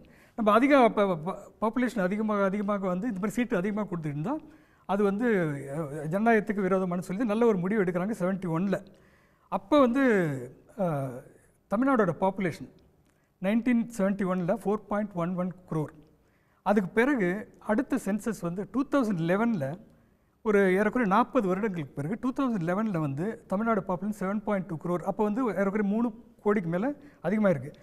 அதற்கு அடுத்து 2021 வந்து நீங்கள் வந்து சென்சஸ் எடுத்துருக்கணும், அது எடுக்கல கோவிட்னால. நம்ம அந்த கோவிட் அப்போ விரட்டிட்டோம்ல, நம்ம கையெல்லாம் தட்டி அந்த இதெல்லாம் பண்ணி விரட்டின பிறகு கூட இப்போ 4 வருஷம் எடுக்கல. நான் முக்கியமான விஷயத்துக்கு வரேன். அப்போ 2023 ஒரு எஸ்டிமேட் இருக்குது. அந்த எஸ்டிமேட் படி தமிழ்நாடோட பாப்புலேஷன் 7.6 crore. அதாவது 2011 2 வருஷத்தில் வந்து 0.4 அவ்வளோதான் அதிகமாக இருக்குங்கிறாங்க. அப்போ அதே நேரத்தில் யூபியில் வந்து 71 8.8, இப்போ 23 கோடி. சத்யன் பாயிண்ட் அவுட் பண்ணார். பீகாரில் வந்து 5.6 இருந்து 12.6 ப்ரொஜெக்டட் இது. அதே மாதிரி மத்திய பிரதேசில் 4.1, தமிழ்நாடு ஈக்குவலாக இருந்தது வந்து 8.6 வருது. என்ன சொல்கிறேன்னா, இப்போது வில்சன் சார் சொன்னது மாதிரி ஃபேமிலி பிளானிங் மட்டும் கிடையாது. ஃபேமிலி பிளானிங் வந்து நல்லா நடத்துறது மட்டும் இல்லை, பாப்புலேஷன் தியரி எப்படின்னா, மக்கள் தொகையை பற்றி பல தியரியில் வந்து எப்படின்னா, எங்கெல்லாம் டெவலப்மெண்ட் இருக்குதோ அங்கே வந்து தானாகவே வந்து ஃபர்டிலிட்டி ரேட், அதாவது குழந்தை பெறும் விகிதம், கருவுறு விகிதம் வந்து குறையும் அப்படிங்கிறது ஐரோப்பிய நாடுகளில் வந்து நமக்கு எக்ஸாம்பிள் இருக்குது. அங்கே பார்த்தீங்கன்னா பாப்புலேஷன் கம்மியாக அவங்க வேறு ஒரு கட்டத்துக்கு போயிட்டாங்க, ஏஜ்டு பாப்புலேஷன் வருது. அப்போ டெவலப்மெண்ட்டுங்கிற இருக்கிற தமிழ்நாட்டில் வந்து ஃபேமிலி பிளானிங் மட்டும் கிடையாது, டெவலப்மெண்ட் இங்கே இருந்ததுனால தான். அது திராவிட ஆட்சிகள் தான். இந்த 40 வருஷம் 50 வருஷத்தில் யார் இருக்காங்க? திராவிட கட்சிகள் 2 தான். இப்போ வந்து அவங்க சைடில் அவங்க சொல்லி அவங்க வந்து ப்ளேம் பண்ணிக்கலாம். ஆனால் நீங்கள் இந்த ரெண்டு அரசுகளின் சாதனைகள் தான் நம்ம எடுக்கணும். நம்ம அப்போ என்னென்னா, டெவலப்மெண்ட் இருக்கிற இடத்துல ஃபர்டிலிட்டி ரேட் குறையுது, தானாக குறையுது. அதே நேரத்தில் இங்கே யூபியில் அதிகமானா அங்கே டெவலப்மெண்ட் கம்மியாக இருக்குது. ஸோ இந்த ஆர்குமெண்ட் வந்து ரொம்ப முக்கியமானது. அப்போ இன்னொன்று வந்து இதை எப்படி தீர்க்கிறது, இதை வந்து நீங்கள் வந்து ஒரு கான்ஃபரன்டேஷன் மூலமாக தீர்க்க முடியுமா அப்படின்னா, அமெரிக்காவில் வந்து என்ன பண்ணுறாங்கன்னு பற்றி ஒரு இந்து பத்திரிகையில் வந்துருக்கு ஒரு நல்ல ஒரு ஆர்டிகல், அண்டர்ஸ்டாண்டிங் டீலிமிட்டேஷன். அதை வந்து முக்கியமான விஷயம் சொல்கிறாங்க. 1911 அமெரிக்காவோட பாப்புலேஷன் 9.4 crore, 9.4 கோடி. இது வந்து 2023 33.4 கோடி. அப்போ என்னென்னா, சீட்ஸை வந்து ரீடிஸ்ட்ரிபியூட் பண்ணுறாங்க. அவங்க வந்து ஒரு மெத்தட் ஃபாலோ பண்ணுறாங்க, மெத்தட் ஆஃப் ஈக்குவல் ப்ரொபோர்ஷன். இது இந்துவில் வந்து செய்தி. இதில் பார்த்தீங்கன்னா பெரிய சேஞ்ச் இருக்காது. பாப்புலேஷன் அதிகமானாலும் அது ஏதோ ஒரு மெத்தட் நம்ம அதை மாகாணத்துக்கு அதே அளவில் இருக்கிற மாதிரி ஒரு மெத்தட் அவங்க கண்டுபிடிச்சாங்க. அதேமாதிரி யூரோப்பியன் யூனியனும் இருக்குது. யூரோப்பியன் யூனியனில் அப்படி பண்ணியிருக்காங்க. அப்போ வந்து பிரச்சனை இல்லாமல் இந்த பிரச்சனை டீலிமிட்டேஷன் பண்ணி ஆகணும் ஒரு கான்ஸ்டியூஷனல் மேண்டேட் இருக்கும்போது இதை சரி பண்ணுறதை வந்து அது வந்து மத்திய அரசு வந்து அப்படி ஒரு அதை எடுக்கிற மாதிரி இல்லை. இந்த இப்போ பீட்டர் அல்ஃபோன்ஸ் சார்லாம் சொன்ன மாதிரி பார்த்தீங்கன்னா அவருக்கு எல்லாமே தடாலடி தான். அதாவது நடு இரவில் வந்து நேரு மாதிரி நினைச்சிட்டு வந்து ஜிஎஸ்டி கொண்டேஷன் இல்லாம மாநிலங்களோடு அல்லது அனைத்து கட்சிகளோட பார்லிமெண்டரி பார்ட்டிஸ் எல்லாரோடையும் கன்சல்ட் பண்ணிட்டு ஒரு கன்சென்சஸ்ல இதை அரைவ் பண்ண மாட்டாங்க. இல்லை பண்ண முடியுங்கிறதுக்கு எக்ஸாம்பிள்ஸ் இருக்குது. இன்னொன்று இந்த நம்பர் ஆஃப் சீட்ஸ் ப்ரொஜெக்ஷன் இருக்குல்ல, அது வந்து இப்போ யார் பண்ணியிருக்காங்கன்னா, இந்தியா டுடே மட்டும் இல்லை, கார்னகி என்டோமெண்ட்டுக்கு வந்து ரொம்ப ஃபேமஸ் வந்து ஒரு ஆய்வு நிறுவனம். அவர்கள் தான் 2 சினாரியோ சொல்கிறாங்க. ஒன்றில் வந்து யூபிக்கு வந்து 80லேருந்து 91 ஆகுங்கிறாங்க ஒரு சினாரியோ. இன்னொன்று வந்து 80லேருந்து 143 ஆகும், 63 சீட் அவங்களுக்கு அதிகமாகுறாங்க. அதே மாதிரி தமிழ்நாடுக்கு வந்து ஒரு சினாரியோ வந்து -8, இங்கே வந்து +10. ஆனால் மொத்தமான லாஸ் இது தான். இது வந்து ஒரு கட்சி பிரச்சனையாக பார்க்காம ஏன்னா நாளைக்கு வந்து ஒரு தேர்தலில் வந்து அதிமுக வரலாம், அதிமுக இல்லை நம்ம சொல்ல முடியாது, நம்ம அடுத்த தேர்தல் யார் வேணாலும் வரலாம். அப்போ வந்து நம்ம வந்து அண்ணா வழியில் நின்று மாநில சுயாட்சி, சுயமரியாதை இது எல்லாம் அந்த வழியில் நின்று ஒரு முதல்வர் இங்கே வந்தார்னா அவருக்கு இந்த பிரச்சனை வரப்போகுது. அதை இப்போ வந்து பிஜேபி கூட இருந்து இப்போ வந்து டீலிங் பண்ணி எல்லாம் வந்து வெளியே வந்துட்டாங்க. நாளைக்கு வந்து இதே நிலைப்பாடில் தொடர்ந்து இவர்கள் ஆட்சியை பிடித்தால் கூட அந்த விரோதத்தில் அந்த குரோதத்திலே பிஜேபி வந்து இன்னும் அதிகமாக தொல்லை கொடுக்கும். அதனால் அதிமுகவும் இது பிரச்சனை. அதனால் இப்போ வந்து அதிமுகவோட பிரச்சனை இல்லை சார், உரிமை கோவை சத்யன் பேசுனதுக்காக நான் சொல்கிறேன். அது வந்து இதை மடைமாற்றம், அது வேற ஒரு டிபேட். இது உங்களுக்கு நாளைக்கு பிரச்சனையாக வரப்போகுதுங்கிறது அவ்வளோதான். ஓகே, திரு ராமசாமி ஐயப்பனுடைய கோணம். பாரத மன்னருக்கும் தமிழ் மக்களுக்கும் முதற்கண் வணக்கங்கள். எல்லாருமே இதை வந்து ஒரு தனி மாநிலம், தனி கட்சியோட பிரச்சனையாக பார்க்குறாங்க. இது ஒவ்வொரு வாக்காளனோட பிரச்சனை அப்படின்னு பார்க்க வேண்டிய தேவை இருக்குது. அனைத்து வாக்காளர்களுக்கும் அவர்களுக்கான உரிமை இருக்குது. அவர்களுக்கு தேவையான அளவு ரெப்ரசன்டேஷன் வந்து பாராளுமன்றத்திலையும் இருக்கணும், சட்டசபையிலையும் இருக்கணும், கார்பரேஷன்லையும் இருக்கணும், முனிசிபாலிட்டிலையும் இருக்கணும், பஞ்சாயத்துலையும் இருக்கணும் அப்படின்றது தேவை. அவர்களுக்கு தேவையான மக்கள் வந்து இருக்க வேண்டிய அவசியம் ஒன்றும் இல்லை. தமிழ்நாட்டில் மொத்தமாக 39 பாராளுமன்ற உறுப்பினர்கள் இருக்காங்க. ஆனால் சென்னையில் இப்போ நான் வந்து மத்திய சென்னையில் இருக்கேன். மத்திய சென்னையில் கிட்டத்தட்ட அதுக்கு 10ல் 1 பங்கு மக்கள் தொகை இருக்காங்க. ஆனால் அவர்களுக்கான ரெப்ரசன்டேஷன் வந்து இங்கே இருக்கிற 1ல் 40 மட்டும், 1ல் 39 மட்டும்தான். ஸோ அதுக்கு ப்ரப்போர்ஷனேட்டாக ரெப்ரசன்டேஷன் கிடையாது. ஸோ அப்போ அவர்களோட இஷ்யூஸை ஃப்ரேம் பண்ணணும், கேட்கணும் அப்படின்னா அதற்கான சஃபிஷியன்டான ஆட்கள் கிடையாது. அந்த டீலிமிட்டேஷன்ன்றது அதனால அப்சல்யூட்டா தேவை. அதிகமான ஒவ்வொரு வாக்காளர்களுக்கும் நான் ஜெனரலான இன்னும் பொலிட்டிக்கல் வரல, ஒவ்வொரு வாக்காளர்களுக்கும் அதிகமான ரெப்ரசன்டேஷன் தேவை. அங்க பாராளுமன்றத்தில் இருக்க வேண்டிய தேவை இருக்கிறது. நீங்க சொல்றது ஒரு செகண்ட் உங்களுக்கு ஒரு கிளாரிட்டிக்காக சொல்றேன். 2009 நாடாளுமன்ற தேர்தலின் முன்னால இந்த தொகுதி வருவரை தமிழ்நாட்டில் நடந்தது. அப்போ வந்து இன்னைக்கு எடுத்துக்கிட்டிங்கன்னா தமிழ்நாட்டினுடைய பெரிய தொகுதியாக சோழிங்கநல்லூர் இருக்கும், மக்கள் தொகை குறைந்த வாக்காளர்களை கொண்டதாக கீழ்வேலூர் இருக்கும். கீழ்வேலூர் நாடாளுமன்ற தொகுதின்னு எடுத்துக்கிட்டோம்னா ஸ்ரீபெரும்புதூர் பெரிய தொகுதியாக இப்போ இண்டஸ்ட்ரி இதெல்லாம் வந்துட்டதுனால அது பெருசாகவும், மற்ற தொகுதி இப்போ நாகப்பட்டினம் மாதிரியான தொகுதி சிறுசாக இருக்கும். இதற்கு முன்னாடி இப்போ நம்ம டீலிமிட்டேஷன் பண்ணப்போ 2009 டீலிமிட்டேஷன் பண்ணும்போது எல்லா நாடாளுமன்ற தொகுதிக்கும் ஒரே அளவிலான வாக்காளர் தான். சட்டமன்ற தொகுதியில் சோழிங்கநல்லூருக்கு எடுத்துக்கிட்டாலும் ராயபுரத்துக்கு எடுத்துக்கிட்டாலும் ஒரே அளவில் தான் பிரித்தாங்க. அப்போ அதனால் பல மாவட்டங்களில் நகர்மயமான மாவட்டங்களில் கோயம்புத்தூர் மாதிரியான இடங்கள், சென்னை, செங்கல்பட்டில் வந்து எம்எல்ஏக்கள் அதிகமானாங்க.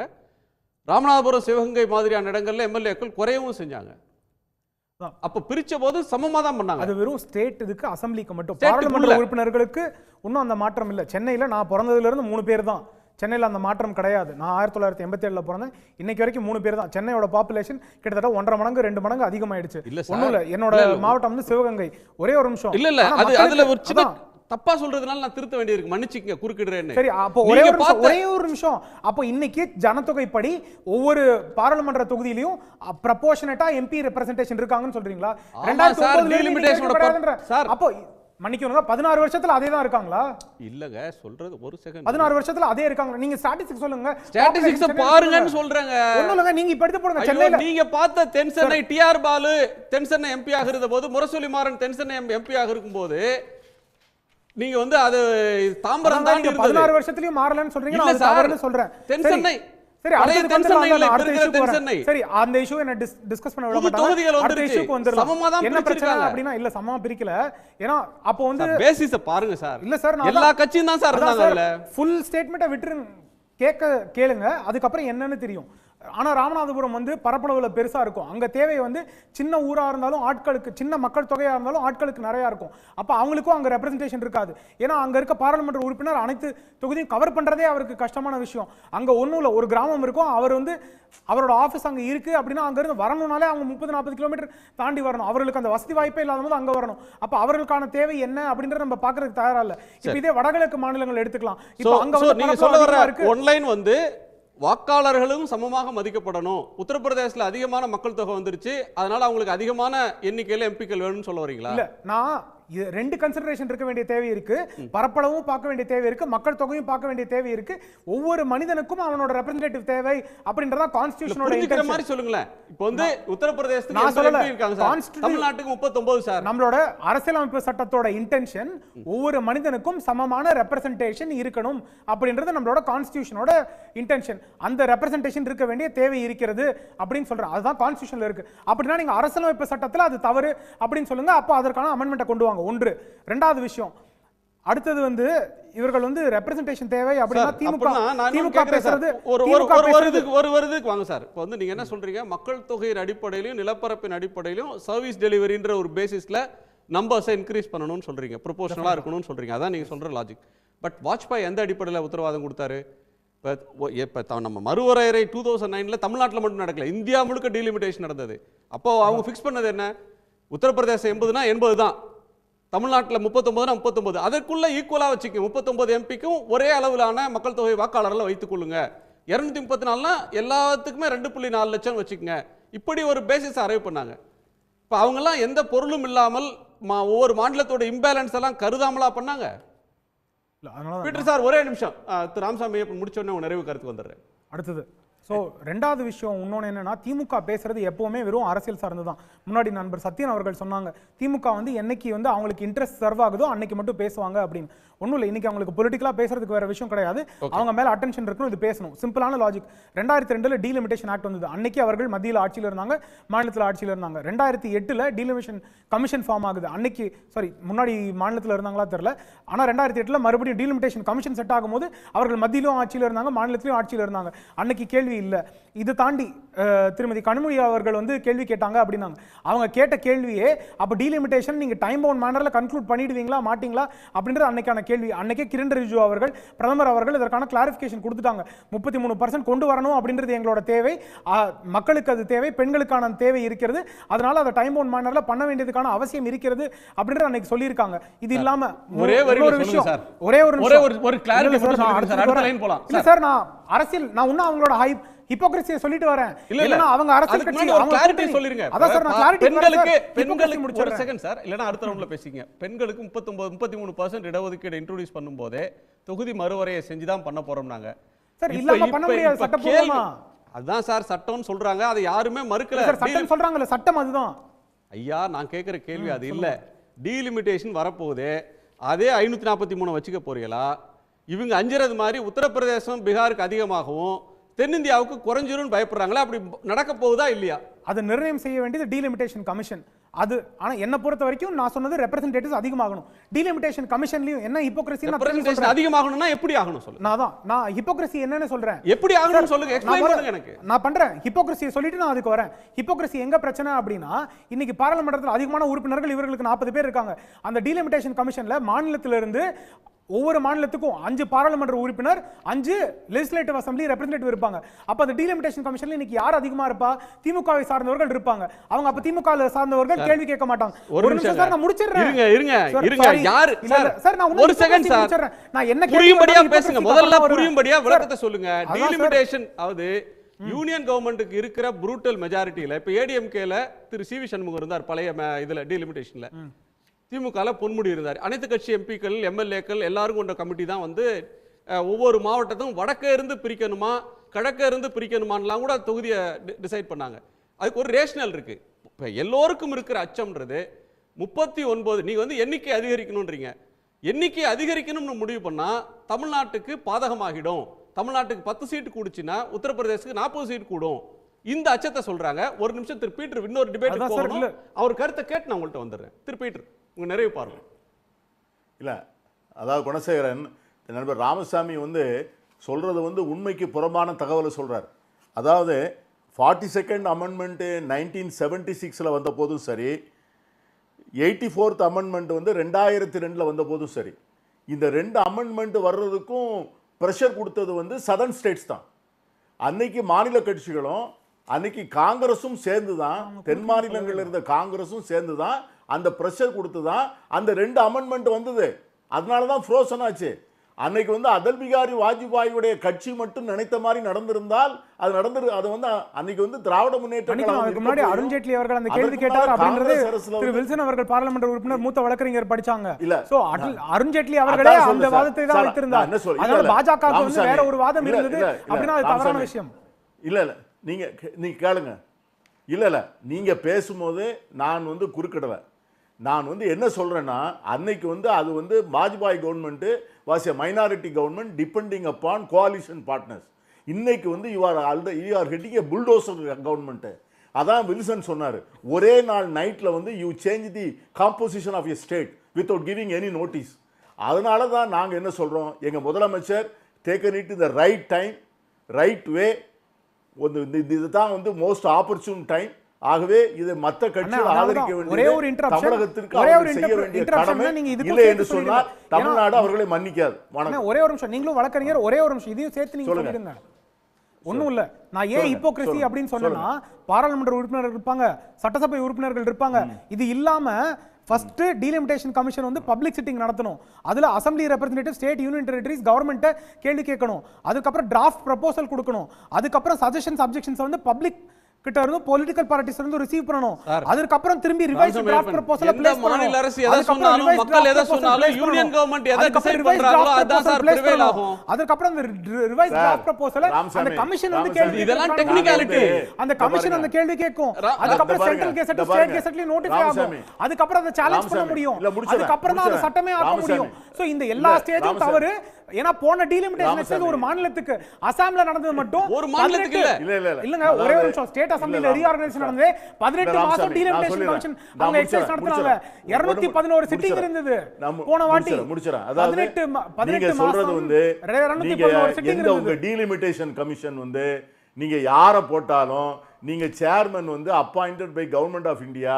நீங்க வந்து எப்படி ரிட்டையர்ட் சுப்ரீம் கோர்ட் ஜட்ஜோட இன்டெகிரிட்டி நீங்க क्वेश्चन பண்றீங்க. क्वेश्चन பண்ணுங்க என்ன செய்வீங்கன்னு தெரியும். தேர்தல் கமிஷனை டேக் ஓவர் பண்ணிட்டாங்க. இல்ல தேங்க் யூ 2026 மக்கள் தொகை அடிப்படையில் மக்களவை தொகுதிகளை மறுவரையறை செய்யக்கூடிய திட்டத்துக்கு எதிராக அனைத்து கட்சி கூட்டத்தை முதலமைச்சர் திரு ஸ்டாலின் கூட்டியிருப்பது தொடர்பாக ஒரு கேள்வி நேர்மையை வைத்திருந்தோம். மாநில உரிமையை நிலைநாட்டுவதற்காக என்று 83% பேரும், பாஜக எதிர்ப்பு அரசியல் இது என்று 12% பேரும், ஒரு முன்னோடியான முயற்சி என 4% பேரும், ஒன்றிய அரசு இதில் மௌனம் காப்பது ஏன் என 1% பேரும் கேள்வி எழுப்பியிருக்காங்க. அந்த நேயர்களுக்கு நன்றி. நிறைவு பார்வை மிகச் சுருக்கமாக திரு ராமசாமி. ஸோ சிம்பிளான இது என்ன ப்ராசஸ் அடாப்ட் பண்ணுவாங்க அப்படின்ற 23/3/2023 ராஜ்யசபாவில் ரிட்டன் ரிப்ளைல கிரண் ரிஜிஜு அவர்கள் கொடுத்துருக்காங்க. இந்த ஆக்டில் இருக்கிற ஸ்ட்ரிக்டான ஸ்டிப்புலேஷன் ஃபாலோ பண்ணுவாங்க. ஒன்று. இரண்டாவது, பப்ளிக் கன்சல்டேஷன் இருக்கும். மூன்றாவது, மாநிலங்களுக்கான உரிமை என்ன அப்படின்றது கன்சிடர் பண்ணப்படும். அந்த கன்சல்டேஷன் இல்லாமல் நடக்காது அப்படின்னு அருண்ஜேட்லி அவர்கள் தான் அந்த கேள்வியை பாராளுமன்றத்தில் எழுப்பியிருக்கார். ஸோ அதனால் அதற்கான கன்சிடரேஷன் இருக்கும் அப்படின்றது தான் நிதர்சனமான உண்மை. ஒன்று. ரெண்டாவது, திமுக வந்து இது வெறும் அரசியல் பார்வை மட்டும்தான். அப்படின்னா அவங்க இன்னைக்கு என்ன ப்ராஜெக்ட்ஸ் கொண்டு வராங்க அப்படின்னு பாருங்க. அவங்க கேட்குற ஃபண்டிங் எங்கே இருந்து வருது அப்படின்னு பாருங்க. அப்போ வந்து அது பெரிய மாவட்டங்களுக்கு மட்டும்தான். எங்கே அர்பனைஸ்டாக இருக்குது, திருநெல்வேலி, கோயம்புத்தூர், திருப்பூர், சென்னை, மதுரை, திருச்சி, இங்கே மட்டும்தான் வருது. அப்போது ரூரலாக இருக்கிறது சிவகங்கை, ராமநாதபுரம், இங்கெல்லாம் என்ன ப்ராஜெக்ட்ஸ் வருது? ஹைவே ப்ராஜெக்டே அங்கே என்ன ஆகுது? அங்கே இருக்க நீர்ப்பாசனைகள் என்ன ஆகுது? காவேரி தண்ணியை காரைக்குடிக்கு கொண்டு வரேன் அப்படின்னாங்க. அங்கே எத்தனை நாள்? 356 நாளில் காவேரி தண்ணி என்னைக்கு காரைக்குடிக்கு வருது அப்படின்னு கேட்போம். சென்னையில் ஆனால் இங்கே தண்ணி பிரச்சனை வந்துச்சுன்னா உடனே லாரியும் வரும், டியூபும் வரும், கார்பரேஷன் வாட்டரும் உடனே வரும். இதே கோயம்புத்தூர் இந்த பிரச்சனையும் சால்வ் பண்ணுவாங்க. ஸோ எப்போவுமே எல்லாருக்கும் வந்து அவங்க வாக்குக்கு என்ன பிரச்சனையோ அதை மட்டும் தான் பார்த்துட்டு இருக்காங்க. ஸோ அப்போ ரீஆர்கனைசேஷன் அப்படின்னு வரும்போது ஒரு மனிதனுக்கு என்ன ரெப்ரசன்டேஷன் தேவை அப்படின்னு ஒவ்வொரு மனிதனும் கேள்வி கேட்கறதுக்கான அவசியம் இருக்க வேண்டும். இதை தாண்டி அரசியல்வாதியோட பார்வை என்னைக்குமே கொஞ்சம் குறுகி இருக்கு அப்படின்றது என்ன பிரச்சனை? அது எந்த அரசியல் கட்சியாக இருந்தாலும். ஏன்னா இந்தியாவில் இருக்க ஒவ்வொரு மனிதனுக்கும் அந்த உரிமை இருக்கிறது அப்படின்றத தாண்டி என்னோட மனிதன், என்னோட மக்கள் தமிழ்நாட்டில் மட்டும்தான் அப்படின்னு இல்லை. இந்தியாவில் இருக்க ஒவ்வொருத்தரும் என்னோட சகோதர சகோதரி தான். வடகிழக்கு மாநிலங்களுக்கும் அதே தேவை இருக்கு, லட்சதீப்புக்கும் அதே தேவை இருக்கு, புதுச்சேரிக்கும் அதே தேவை இருக்கு, அந்தமான் நிக்கோபாருக்கும் அதே தேவை இருக்கு, ஜம்மு அண்ட் காஷ்மீருக்கும் அதே தேவை இருக்கு. அவர்களுக்கு எதுவுமே கொடுக்கக்கூடாது, மற்ற மாநிலங்களுக்கு கொடுக்கணும் அப்படின்னு நினைச்சாலும் அதுவும் தவறு தான். தேங்க்யூ. திரு வில்சன் சுருக்கமா. பேரறிஞர் அண்ணா வந்து வடக்கு வாழ்கிறது தெற்கு தேய்கிறதுன்னு சொல்லிட்டு போனாங்க. அதுதான் இப்போ வந்து தலைவர் அவர்கள் வந்து என்ன சொல்லியிருக்காங்கன்னா, யாருக்கும் பாதிக்காத வகையில் வந்து செயல்படுத்துவதை உறுதிப்படுத்த வேண்டும். அவங்க சொல்கிறதே அதனால எல்லோரும் வந்து பேசி இது வந்து முடிவெடுக்க வேண்டும். இப்போ இனி தேதியில் வந்து தலைவர் வந்து ஒரு ஆல் பார்ட்டி மீட்டிங் கூப்பிட்டுருக்காங்க. ஸோ இந்த இப்போ நமக்கு வந்து இம்பெண்டிங் ப்ராப்ளம்ஸ் இருக்கிறது. 2026 இது நடக்க போகிறது. இப்போ மெய்யப்பன் சொல்கிற மாதிரி இது ஒரு சாதாரண விஷயம் அவர் நினைக்கிறாரு. அது சாதாரண விஷயம் இல்லை. இது ஒரு ஸ்டேட்டோடைய ஸ்ட்ரக்சரே மாற்றும், ஒரு ரெப்ரசன்டேஷனே மாற்றும். நான் தமிழ்நாடுக்காக பேசிகிட்டு இருக்கேன், அவர் இங்கே இருக்க மதுரை, தூத்துக்குடி, ராமநாதபுரம் எல்லாம் பேசிகிட்டு இருக்காரு. நீ தமிழ்நாடே குறைக்க போகிறாங்க இன்றைக்கி சீட்ஸை குறைச்சிட்டு உங்களுக்கு ரெப்ரசன்டேஷனும் கம்மியாக போயிடும். உங்களுக்கு நாளைக்கு வந்து நார்த் இந்தியா போதும் ஒரு ஆட்சி அமைப்பு இருந்திருக்கு, சவுத் இந்தியாவே தேவையில்லைன்னு சொன்னால் அதோடைய கான்சிக்வன்ஸ் என்னன்னு பாருங்கள். அதுதான் எங்களுடைய தலைவர் வந்து தொலைநோக்கு பார்வையில் அது இன்றைக்கே ஆரம்பிக்கணும்னு சொல்லி தான் இந்த கூட்டத்தை கூட்டுறாங்க. ஆகவே வந்து இந்த கூட்டத்தில் வந்து நீங்கள் பார்ட்டிசிபேட் பண்ணுவீங்களா இல்லையா, உங்களுடைய கருத்து எங்களுடைய கருத்தோடு நீங்கள் ஒத்து போகிறீங்களா இல்லையான்றதான் நம்ம இன்றைக்கி பார்த்தீங்கன்னா மெய்யப்பன் அண்ணாமலை சொன்னதுக்கு எதிராகவே அவர் பேசுகிறார் இப்போ. ஆகவே வந்து இந்த இஷ்யூ வந்து தமிழ்நாடுக்காக தான் இதை எடுத்துகிட்டு போகிறோம் நம்ம. நன்றி சார். நன்றி திரு சத்யன். ஒரு சுருக்கமாக ஒரு நிமிஷத்தில் சொல்லிடுறேன். சுதந்திரம் வாங்கினதுக்கப்புறம் எப்போல்லாம் தமிழக உரிமை பறிபோச்சோ அதுக்கெல்லாம் முழு முதல் காரணம் திராவிட முன்னேற்ற கழகம் தான். இதில் எந்த மாற்று கருத்தும் கிடையாது. மேகதாது ஆகட்டும், காவேரி ஆகட்டும், கச்சத்தீவு ஆகட்டும், மீத்தேன் ஹைட்ரோகார்பன் ஆகட்டும், நீட் வரைக்கும் இது வரைக்கும் தமிழக உரிமை எங்கெல்லாம் பறிபோயிருக்கு அதுக்கெல்லாம் ஒரே ஒரு காரணம் திமுக தான். அது உரிமை இது வரைக்கும் மீட்ட வரலாறு திமுக கிடையாது. ஸோ திமுகவை பொறுத்த வரைக்கும் அரசியல் ஆதாயத்துக்கு மட்டும்தான் தமிழக உரிமையை பற்றி பேசுவாங்க. இந்த டீலிமிட்டேஷன் எக்ஸசைஸ் பேசுவதும் அதற்காகத்தான்.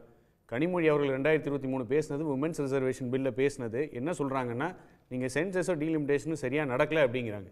இவங்க வலு சேர்க்குற மாதிரி சொன்னாங்க. பிஜேபி நடத்த போகிற விஷயத்துக்கு வலு சேர்க்குற மாதிரி தான் பேசிட்டு வந்தாங்களே ஒழிய அது முறையாக நடக்க தப்பாக சொல்கிறீங்க. அவங்க என்ன சொன்னாங்கன்னா, நீங்கள் வந்து பெண்களுக்கு இடஒதுக்கீடே தரப்போறது இல்லை. பார்வை நான் சொல்லிடுறேன். இன்னைக்கு நீங்க இந்த சட்டத்தை கொண்டு வர்றதே நீ டீலிமிட்டேஷனும் பண்ணல, சென்சஸும் பண்ணல. நடக்க போற சென்சஸுக்கு பிறகு அதன் அடிப்படையில் டீலிமிட்டேஷன் வந்த பிறகு அதுக்கப்புறம் பெண்களுக்கு ரிசர்வேஷன் தர போறீங்கன்னு அதுல இருக்கிற ஹாலோனஸ் தான் அவங்க சுட்டி காட்டினாங்க. அதான் நான் சொல்றேன், உமன் ரிசர்வேஷன் பில்ல பேசினது இங்க வந்து வில்சன் அவர்கள் பேசும்போது அது வந்து மிஸ்கோட் பண்ற மாதிரி இருந்தது. நான் வெளிப்படையா சொல்லிடுறேன், சென்சஸும் நடக்கல, டீலிமிட்டேஷன் சரியா நடக்கலன்னு அவங்க சொன்னதை நான் அப்படியே சொல்றேன். அவ்வளவுதான். இனிமே நடக்க போறது சரியா நடக்காதாங்கிறது வேற விஷயம். ஆனா ஒரு விஷயம் என்ன சொல்றேன்னா, மக்கள் தொகையின் அடிப்படையில் மட்டுமே இது நடக்கும் என்றால், அதன் தமிழகத்தின் உரிமையை பறிக்கப்படும் என்றால், அனைத்து இந்திய அண்ணா திராவிட முன்னேற்ற கழகம் இதை சட்ட ரீதியாக எதிர்கொள்ளவும் தயங்காது. என்ன இதுக்கு சொன்னோன்னா, ஆகஸ்ட் 2024 உச்சநீதிமன்றத்தில் ஒரு வழக்கு வரும்பொழுது delimitation commission aren't immune from judicial ரிவ்யூன்னு உச்சநீதிமன்றத்தில் ஒரு அப்சர்வேஷன் இருக்குது. அதனால் எப்படி நீங்கள் போய் நீட்டை வந்து இப்போ எப்படி ஜுடிஷியலில் போய் நிறுத்தி வச்சுருக்கீங்களோ, எப்படி அதெல்லாம் போய் உரிமை மீட்டு வரோமோ, காவிரி எப்படி போய் ஜுடிஷியல் ப்ராசஸ் 18 வருஷம் சண்டை போட்டு மீட்டு வந்தோமோ, அது போன்ற தமிழக உரிமை மக்கள் தொகை அடிப்படையின் மட்டுமே இது குறைக்குமானால் கண்டிப்பாக அது அனைத்து இந்திய அண்ணா திராவிட முன்னேற்ற கழகம் அனைத்து வழிவகையிலும் முன்னெடுத்து இந்த உரிமையை மீட்கும் என்பதில் உத்தரவாதத்தை மட்டும் நான் கொடுத்துக்கிறேன். இதில் திமுகவை நம்புவதற்கு யாரும் தயாராக இல்லை. இந்த ஆல் பார்ட்டி மீட்டிங் என்பது ஒரு கண்துடைப்பு நாடகம் மட்டுமே, தங்களுடைய இயலாமையை மறைப்பதற்கு நடத்தக்கூடிய கண்துடைப்பு நாடகம் மட்டுமே தான். தேங்க்யூ. இந்த மாநில உரிமைகளை பற்றி பேசும்போது ஒரு முக்கியமான விஷயம், 1974 மாநில சுயாட்சி தீர்மானம் வந்து அசம்பிளியில் நிறைவேற்ற வந்து திமுக அரசாங்கம். அது அப்போ வந்து கலைஞர் பேசும்போது அசம்பிளியில் என்ன சொல்கிறாருன்னா, அது முக்கியம் ரொம்ப ஃபேமஸான ஒரு ஸ்பீச். அதில் வந்து என்ன சொல்கிறாருன்னா, இது நான் என்னுடைய மாநிலத்துக்கு மட்டும் கேட்கவில்லை, எல்லா மாநிலங்களும் கேட்கிறேன். அதுக்கு பிறகு வந்து பிஜு பட்நாயக், ஜோதி பாசு, ஃபரூக் அப்துல்லா எல்லாருமே கூட வராங்க. அதனால் வந்து இந்த இன்னைக்கு முதல்வர் எடுத்திருக்கிற அப்ரோச் வந்து அந்த மாதிரி தான், எல்லாருடைய உரிமையும் பறிபோகுது அப்படிங்கிறது ரொம்ப முக்கியமான விஷயம். இன்னொன்று, பிஜேபி செய்வது எது செய்தாலும் நமக்கு வந்து சந்தேகம் வரும் மாதிரி பல விஷயங்களுக்கு, ஜிஎஸ்டியிலேருந்து எல்லாத்துலேயுமே பிரச்சனை தான் இருக்குது. நீங்கள் டீலிமிட்டேஷன் வந்து சமீபத்தில் நடந்த மாநிலம் வந்து காஷ்மீரில் டீலிமிட்டேஷன் என்ன நடந்துச்சுன்னா, அவங்க ஏரியா வைஸ் பண்ணாங்க.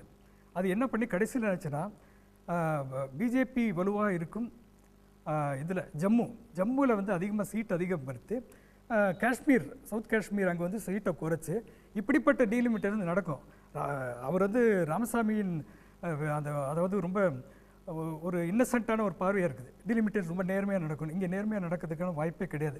காஷ்மீர் தான் பெஸ்ட் எக்ஸாம்பிள். அதே முஸ்லீம்கள் அடர்த்தியாக வாழ்கிற பகுதியில் எண்ணிக்கை குறைந்து மாறினது, அதை நீங்கள் சொல்கிறீங்க. நன்றி.